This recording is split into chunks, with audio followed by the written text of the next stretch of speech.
Hello, lovely patrons. It is Chris Spangle. It's sort of early in the morning. I haven't really talked yet, so my voice sounds deeper than normal, or I just sound tired. I don't know which.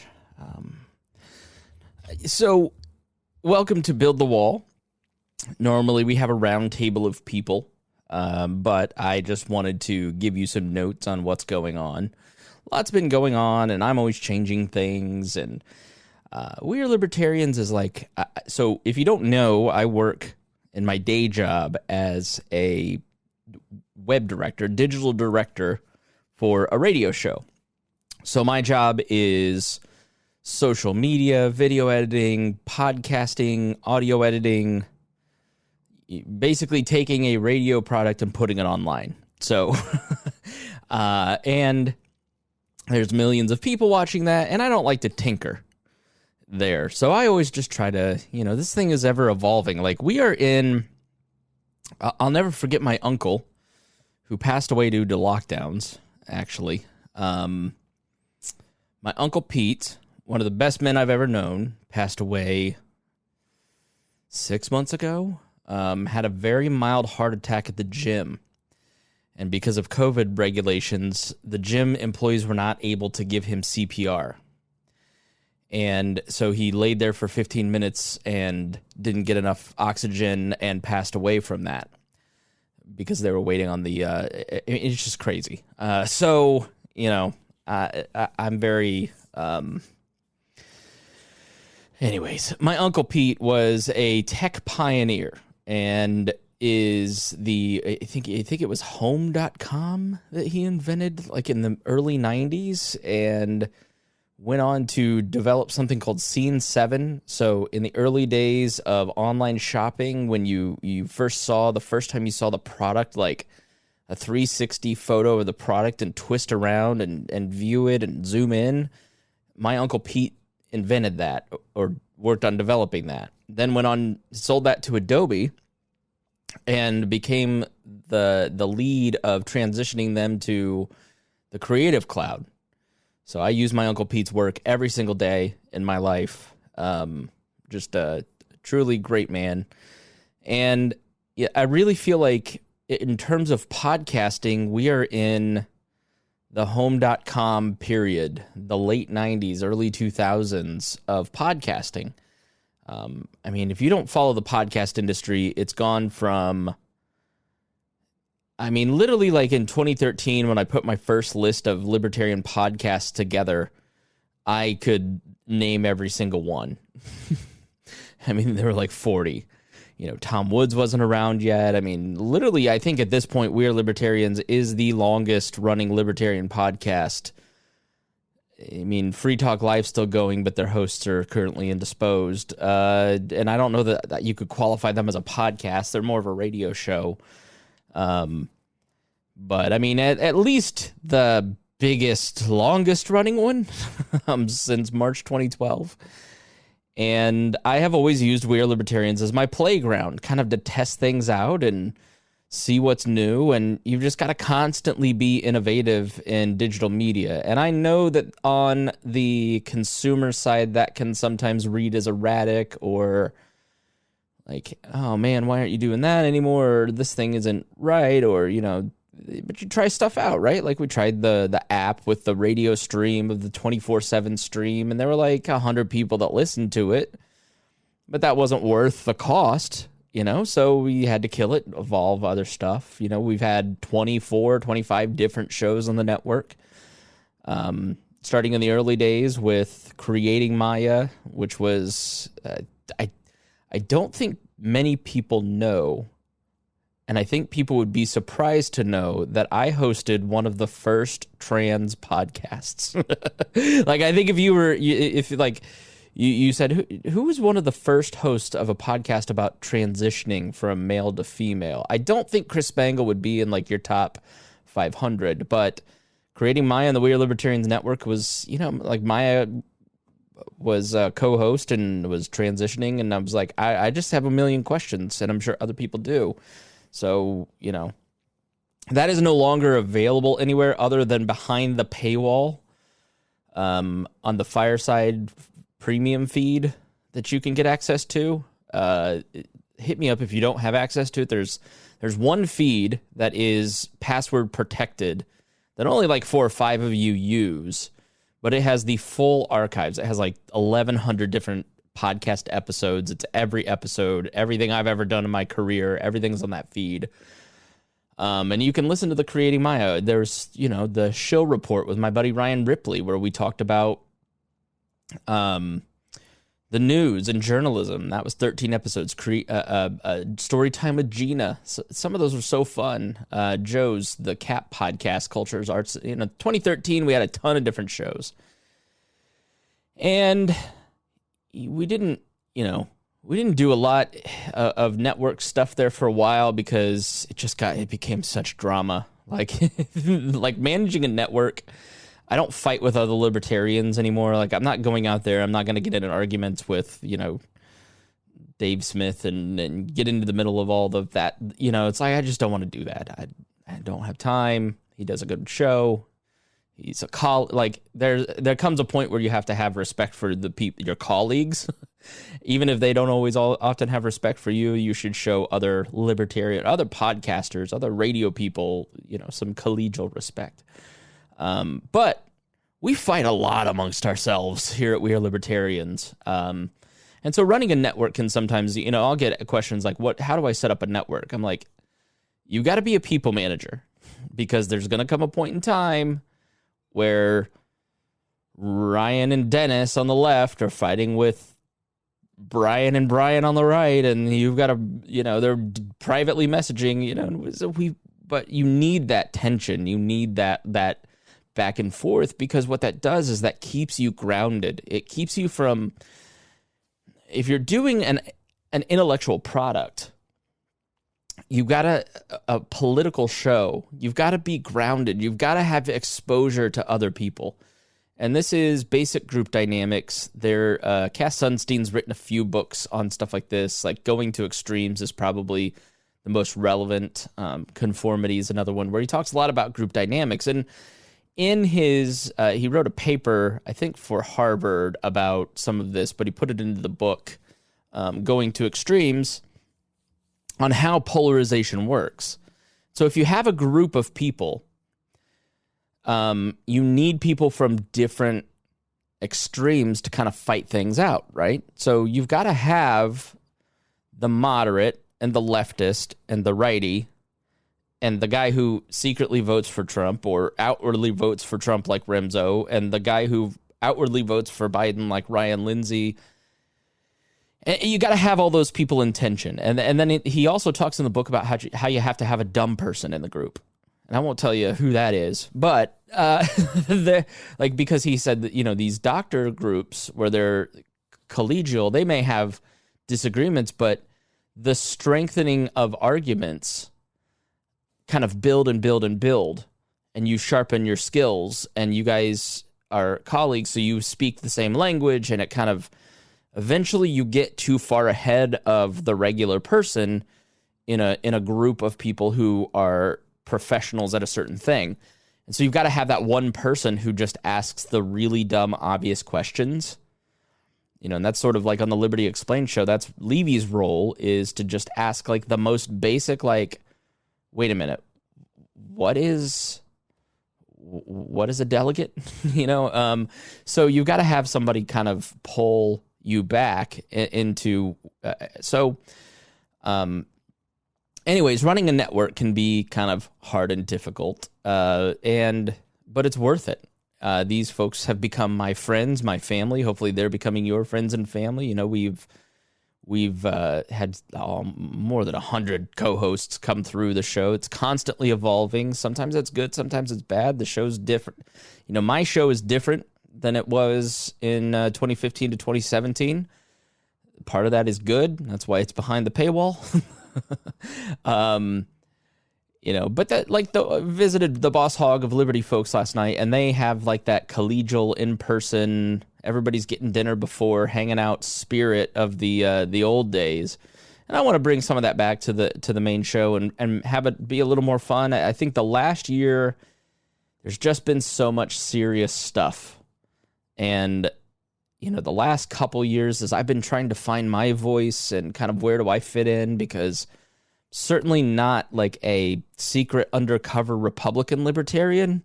And I know I'm definitely not like a progressive Ryan Lindsay libertarian.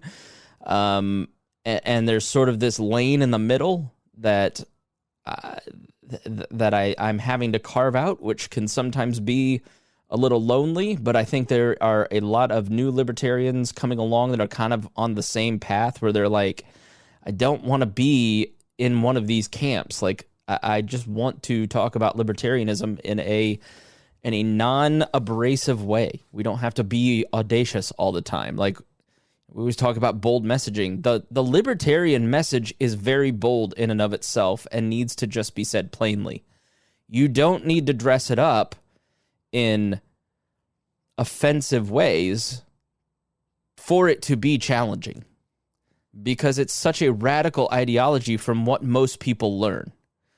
And that's what we do here at the We Are Libertarians podcast network. We try to present the libertarian message in a way that is challenging, that makes you think, but is not trying to get under your skin. So it just got a little tense and serious, and just that always happens every presidential year. And I got worn out. And then, it's frustrating to see like the stolen election stuff creep into the libertarian movement, because we didn't need to lie to help Donald Trump. We shouldn't be helping Donald Trump. Like, there are a lot of things that libertarians and Republicans can agree on, and there was a lot of libertarian strains in the conservative movement for a long time, but Donald Trump is the person trying to end that, to move it in a more statist direction. And I've tried to make that case on the show, and I think if you listen to the show, you understand my point. You see it on social media, you don't get it as much. And social media, I don't think, is always like it's a good promoter in some ways, but it also, I think there's a large element of people who don't listen to the We Are Libertarian shows and just watch the social media and don't quite get what we do. And you can always tell if you go read the Apple podcast reviews who listens and who doesn't. And the algorithms don't help, because through last year, as Ryan Lindsay would post, really liberal libsock stuff on the Facebook, it'd blow up and it'd get huge numbers because Facebook wanted to feed that and that outrage. And Brian and Remzo would post like equally opposite righty things that inflamed the liberal parts of our audience, but it didn't go anywhere. People didn't see it. And people definitely didn't see just like the post to the link. I mean, I can't even post to the big page right now. I won't be able to for a couple more months. They completely stripped my access for 90 days from it. But just go look at the engagement. It's like 500 people just see if you post a link on a page of 100,000. But, Ryan Lindsay goes in and just dumps some shit post on there, and it's, 100,000 in engagement. And so we really learned last year that the only way to use Facebook to be effective is to use memes to inflame people, to get organic engagement, to get up to 1 million impressions a month. And the day after the election, I took everybody's Facebook access away. I felt like I needed to give all the other hosts and people who are on the network the ability to post through election day. But the day after, I became the sole person posting, which was stupid because now I can't post for 90 days. And the reason being is, I just didn't want the fighting anymore. I just, we were privately fighting a lot about the Facebook page.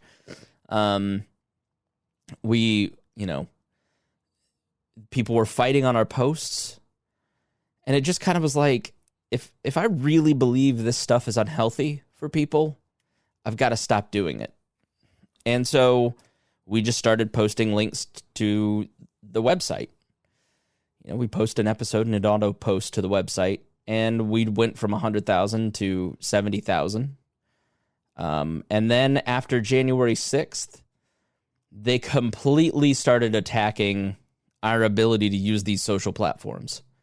So constant strikes put my personal account in jeopardy, which is why, for my work at the day job, I'm having to use a coworker's account to do my job for 90 days, which is embarrassing and annoying.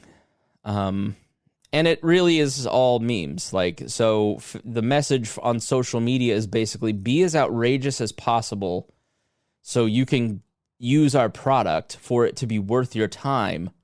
But if you do that, we're going to eventually just kill you off. So they really don't want you using their product. I just set up this Twitter feed for the History Show. And if you go to History Mod Pod, History of Modern Politics, History Mod Pod, you'll see that there is a warning that you shouldn't like this new account that has 2 followers that has posted 3 times. Okay, so I haven't done anything wrong. I've got 2-factor authentication. I've got my location. I've filled out everything you want me to fill out, and I'm still not gonna get likes because you've got me flagged. So I don't why would you set up a new Twitter account? What's the point? What's the point? What's the point of setting up a new Facebook page that is not going to get engagement, that you're never going to get organic growth unless you pay them? Well, I'm certainly not going to pay these people to continue ruining society. And this is, every libertarian has their stances where you're uniformly against government action, but there are some times when the government does things and you're like, listen, they shouldn't be doing that, but I don't mind not having cigarette smoke in restaurants anymore. If the government, the left and right, end up destroying these companies, they shouldn't do it, but I'm also going to be a little relieved. I just think this stuff is just so terrible. And so, Tom Modica asks, why didn't you reset up the We Are Libertarians group? Well, why would I want to go back to partnering with people and driving audience back to something that's not good for them and not choosing to not use this stuff from here on out hurts a little bit. I'm not going to lie to you. Not using an Instagram of 20,000 people, 10,000 on Twitter, 100,000 on Facebook, choosing, I can't use Facebook, but I'm just going to do the absolute bare minimum on these things. And I don't want, I'm not going to put the time into Minds and MeWe and all that other stuff. I've built my career 20 years on social media marketing. And so it's a little scary to walk away from that. But I've got to tell you, the last 2 months, I've never been more relaxed and creative and calm. I've literally felt relaxed for the first time in years, long time. And I hate to say this, but running a meme page really does take time.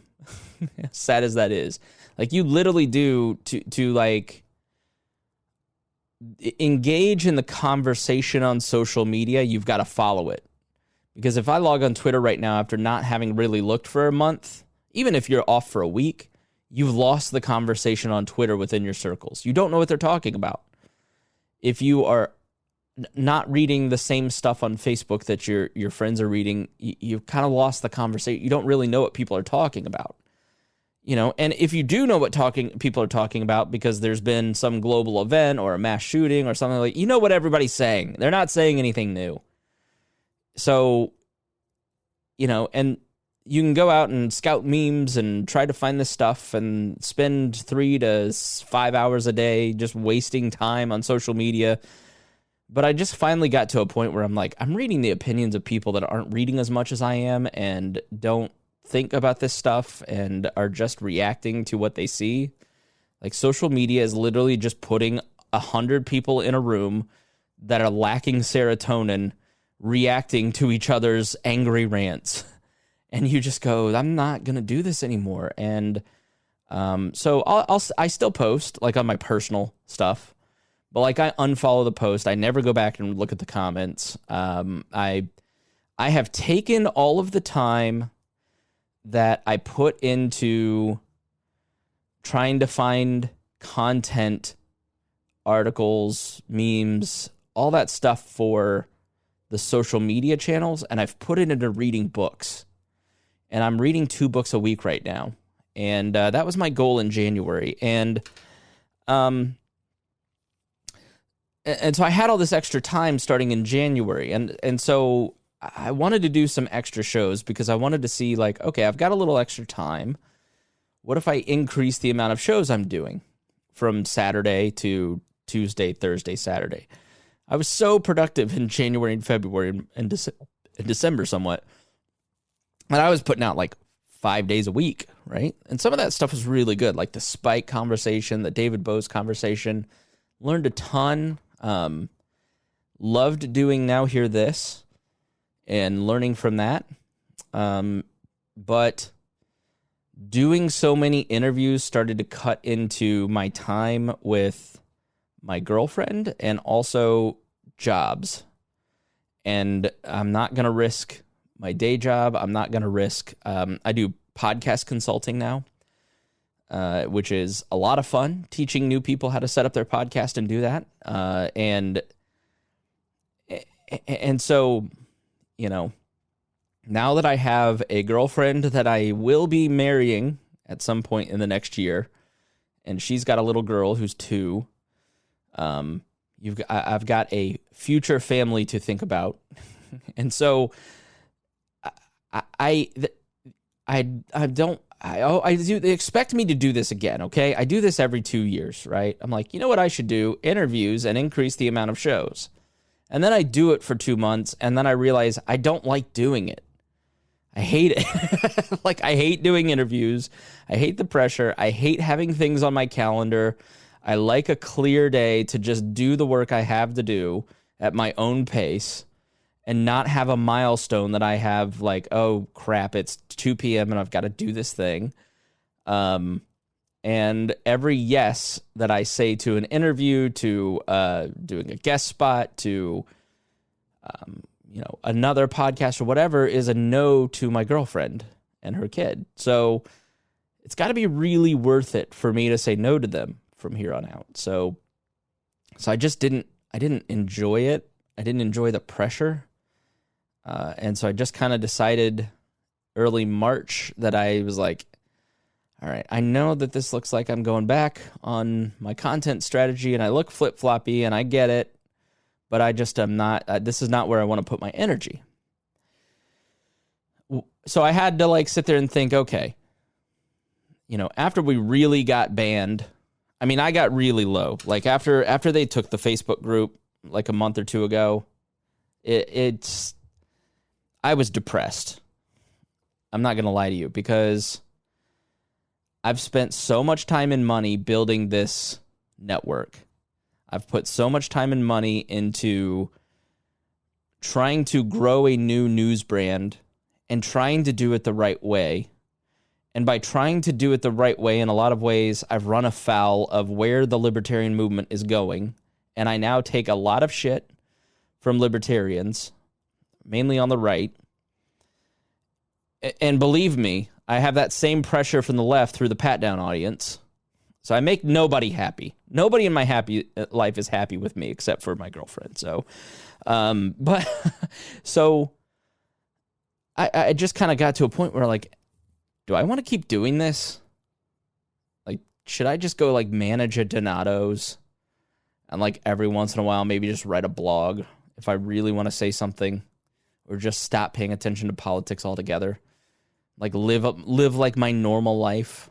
Now, I think about quitting the podcast like once a year, so this is not like novel, but this was the lowest I ever got, because you're just like, fuck, I put thousands into building this presence and building this network. Not just the Patreon money that you guys supply, but my own money. I mean, before I got to monetization, I put 30 grand into this stuff. So it cost 30 grand to get the platform that allowed me to have a network to push out things like the Brian Nichols show, right? So, fuck these people.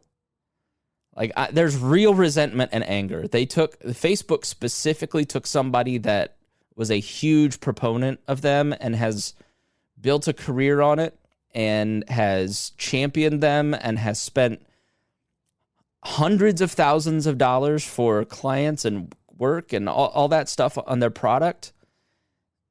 And they've just completely pushed. Since 2018, they've made me hate them. Like, I just hate Facebook. I hate Mark Zuckerberg. I think this is a terrible product. I think these are terrible people.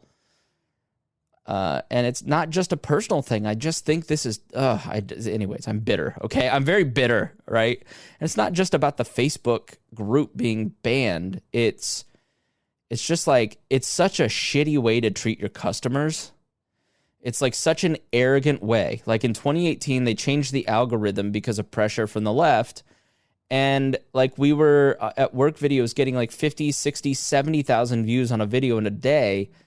And then it dropped to 5 the next day. And so you get addicted to using these platforms to grow your stuff. And then they change it on you all the time. And like they go back on their promise. The whole history of Facebook is just going back on their promises. They constantly drive you to, like right now, Reels is really hot on Instagram. You'll get a lot of algorithm lift if you use it. They get you hooked on it and addicted to it. And then they completely change it and drop the bottom out of that and then shift it so you have to spend money to get that thing that was getting you results. And I think people have just kind of gotten to a point where they go, I'm not playing this game with these people anymore. Like, Twitter doesn't drive any organic growth at all. Facebook does. YouTube does. So what's next?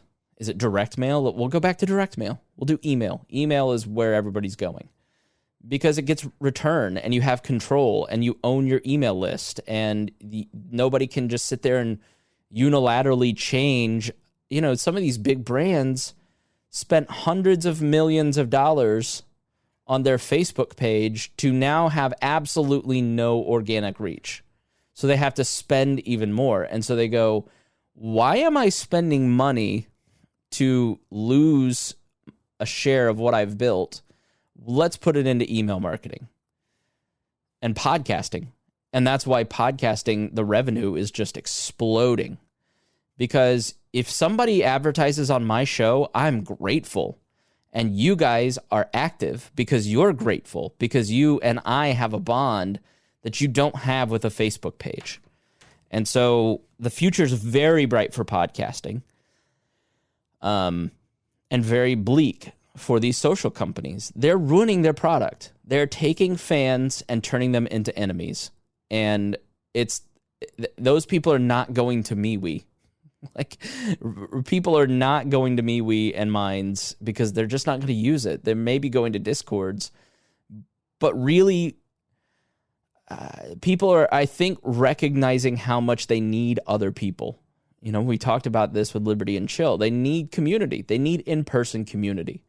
That has been really highlighted over the last year. And that's one thing that I love about WAL. It is how I got my girlfriend. It's where I've met most of my dates. It's, Greg and Kat just got engaged on Easter, I've heard, and I'm very happy for them. Aaron and Hannah met through the podcast. They're dating. Jeremiah and Sarah, they're married. I mean, this is a great community where lots of people meet and form lifetime friendships and relationships, and having a community is wonderful. And while you and I are a community, and that is important, and you are important to me, and I am important to you, I hope it's not as important as your family, your friends, your local community, and the people that you can touch and see every single day. And, Spike Cohen and I have been talking a lot about what's next, what's the next marketing thing, and I just kind of say, Liberty and Chill. And he's like, well, there's got to be a social. I'm like, online marketing isn't good for social channels are not good for people. Like, I don't want to promote it. And I sort of know in some ways I'm going to get left behind because of that attitude. And I'm going to grow a lot slower, but I don't care. I'm always going to do what's best for you. And sometimes that is at the expense of me and our growth. Like, I could sit here and just, join in the chorus of the left is bad, the left is bad, the left is bad. And I've always said this, I'd be a lot further ahead. Look at Gun Girl, who, with ramen hair, right? Ben Shapiro is the number one thing on Facebook because it's just the left, the left, the left. But I appreciate that there is an audience for what I do, and you guys support that, and it means a lot. And in those moments where I'm just like, I can't do this anymore, I think about you guys, and I go, well, you just got to take a break and pivot. And so moving away from the best marketing is good content that people can't stop talking about. And I know in my bones that if I just keep reading and researching and studying and doing good shows, a good Chris Spangle show on the news on Saturday, and the Liberty Explained show, which is not canceled, we just kind of, let's say we ended with the first season. We'll come back for season 2 later. Putting out, Brian Remzo and Trisha's and the Boss Hog shows are all really good. They're getting really good. I'm talking to one other guy that I've wanted to add to the network for a long time, but didn't for reasons I won't go into.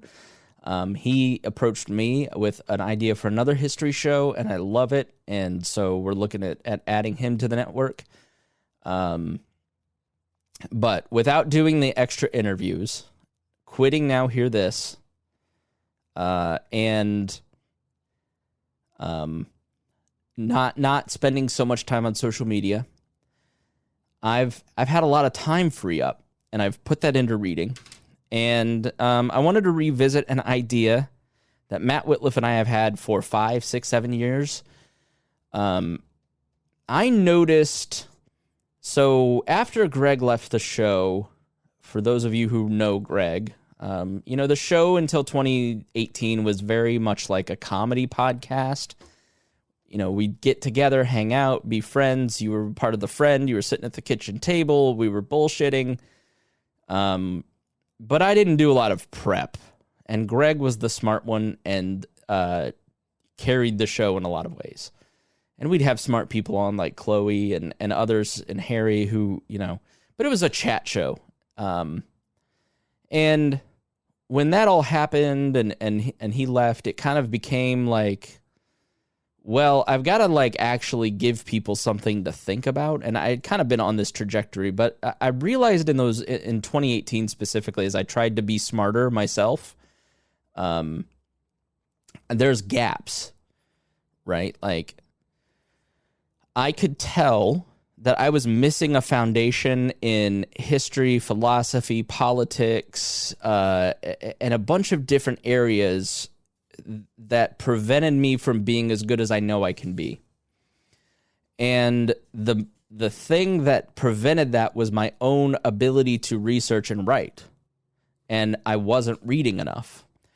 And I went back to college last year because I wanted to really teach myself how to do that stuff. And lo and behold, I got an A+ in British history before 1688. Loved it, had the time of my life. And that got Matt and I talking about a show that we did years ago. And I wanted to do the show at the time called Defined in the middle of 2018. We only got 2 done because Matt got busy and I got busy. And I was flaky. To define terms. Like, what is a conservative, really? What is a progressive? What is a libertarian? And how did those ideologies develop? And give people the backstory to the current modern politics. Because if you read like books about the 20s Klan, for instance, that rolled right into segregation, which rolled right into the Reagan Revolution, which rolled right into the alt-right right now. And the things that the 20s Klan was saying are said by people in the alt-right now. And I'm not saying that they're Klans people. I'm saying there are, how do I put this? People say phrases and have ideas and thoughts, but don't fully understand where that strain of thinking originates, right? Like there are certain things that the left and right believe and repeat over and over and over for decades, but never really put much thought into it. It's sort of an idea that I got based on Jonah Goldberg's book, The Tyranny of Cliches. He just, it's a great book, highly underrated. And I wanted to do a show that kind of mainly for my own, like I love you guys, but I do these shows for me, because I'm intellectually curious and I want to learn. And the history of modern politics is basically going to be me learning the history to do the Chris Spangle show better, because I feel like I need a better foundation and I need to know more and I need to fully understand worldviews and history and philosophy and psychology and economics. And through that process of learning, I'm outputting that so you can learn along with me. And Matt is awesome, super intelligent, and really organized. And, our outline is like 53 pages already, maybe bigger as we're kind of working through this. So, that's the plan, is just really kind of like, all right, because I'll like read something in the news about, let's say, gun rights or abortion. And then you kind of read backwards. Or like, here's a great example, okay, that's not as offensive as the Klan. The beating up on the media by the right. If you trace that back, it goes back to Human Events in the late 30s. It's the first conservative publication, expressly conservative. And Human Events, the magazine, then sprouted things like National Review and you can draw a direct line from Human Events to Ben Shapiro, okay? If you go through the generations and trace kind of who taught who and who was reading what and who said they influenced them on this or that. Well, Human Events, basically, the foundation of their magazine was the media is lying to you about World War II. And we shouldn't go into World War II. And the media is lying. And it's all fake news. And here's the real news. So it was all an alternative press strategy, right? And so that strategy just kept getting picked up further and further down the line. And now it's distilled to, it is true, but it's also kind of a ridiculous, like Ben Shapiro said on his Facebook page that, how dare they censor the New York Post. Meanwhile, Ben Shapiro's the biggest page on Facebook. So it's sort of like it's not that you're wrong. It's just that you don't see the irony of you being the one saying it. So like that's an example that most people don't know and they don't understand. And so it's sort of like, all right, let's look back at the history. And Matt and I are not liberal, not conservative. We're really in the middle and really big history nerds and just want to give a fair shake to everybody like we always try to do. And we're going to start in, Britain and kind of base it on Britain to talk about the British experience, because if you're going to talk about American politics, you have to base it on that worldview. And we're going to start in Roman Britain and kind of work our way through. We've got 4 seasons outlined. And we had 8 episodes per season, but we're like breaking that up and it's going to totally change and be wildly different along the line. And we're going to go all the way from, the average person's experience in Britain during the Roman period, and then how that influenced government, and how we got from like clan rule at the base at the level of the individual to rule by monarchs to constitutionalism, in America and Britain, and then switch to America and start talking about, near modern politics and some of these arguments. It's very research intensive. He and I are reading dozens of books for just a couple episodes each. Listening to podcasts, watching. I've got the Great Courses Plus paused in the background on medieval religions. So, it's just, so I've just gone full bore into it. And it's given me a level of excitement that I haven't had for a long time. I can't tell you how repetitive and boring politics is sometimes. And how many shows can I do on mass shootings? Like, how many shows can I do on the border? It's sort of like, just go listen to the episode on the border crisis under Trump and ditto, so, and I'll still keep doing the Saturday show. We're going to still keep talking about, politics and still talking about, how libertarianism applies to current events. But I can't swim in it and dwell in it all day long, or I'm going to have a heart attack. I'm literally just going to die of stress. I would love to be Brad Palumbo or Heather Cox. I think they're doing amazing work, and every day they have a new fire tweet, a new fire article. They're just gladiators in the arena right now, and I've been doing this for 20 years, and you just get worn out by it. I just don't have that, maybe I will, in 6 months, but right now I've really got to spend, I got to put my headspace somewhere else for a little bit, because I got too stressed out. It literally I got sick from paying attention to the news and letting it affect me too much. And I think you can probably tell. That I got a little over, just angry. And I'm not going to live my life angry over ultimately things I don't think I can change. I'd love to be able to change the world, but I don't think that's possible. I think the world just kind of keeps saying, yeah, what you say seems interesting. So back to what we were doing before. I'm here to help you think and teach you some things that maybe you hadn't thought about before. So,